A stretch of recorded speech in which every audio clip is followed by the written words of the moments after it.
महापापींच्या विरोधात जे आंदोलन या ठिकाणी अतिशय चांगल्या मार्गानं राष्ट्रपिता महात्मा गांधी यांनी आपले प्राण सोडताना देखील हे राम म्हटले, असे भारताचे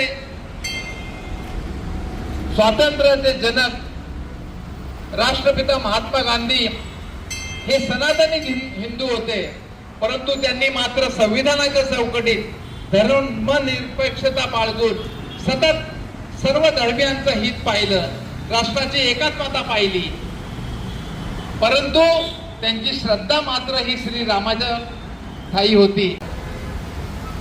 आपण भारतीय जनतेची बांधिलकी ही काँग्रेसच्या कार्यकर्त्यामध्ये आहे आणि ही आपण ती सतत मान्य करतो, कारण स्वातंत्र्योत्तर भारताचं घर हे काँग्रेसने उभं केलंय. मित्रांनो, कोणी ऐऱ्या गैऱ्या चोर चुरटे येतील आणि भारताच्या नागरिकांना लुटायचं काम करतील, तर हा आमचा काँग्रेस पक्षाचा कार्यकर्ता ते कदापि सहन करणार नाही.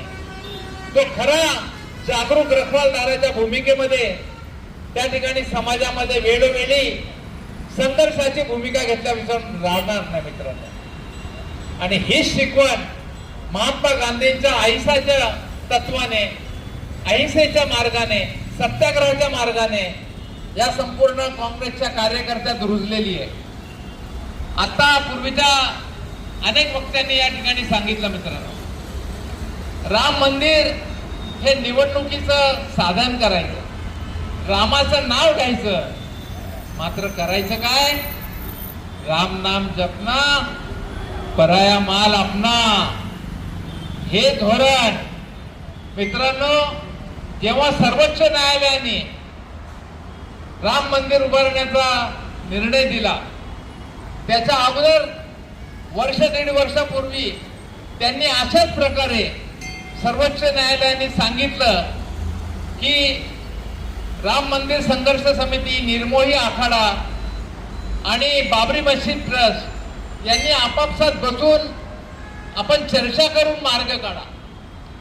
त्यावेळेला आर्ट ऑफ लिव्हिंगचे आध्यात्मिक गुरु श्री श्री रविशंकर होते.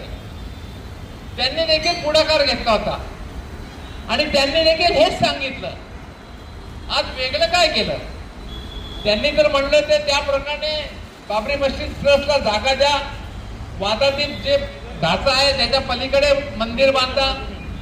आणि आपण प्रत्यक्षात काय पाहिलं? 2.7 एकर जागेवर राम मंदिर उभारण्याची सर्वोच्च न्यायालयाने परवानगी दिली आणि पलीकडे 5 एकर जागा या मस्जिदीला दिली.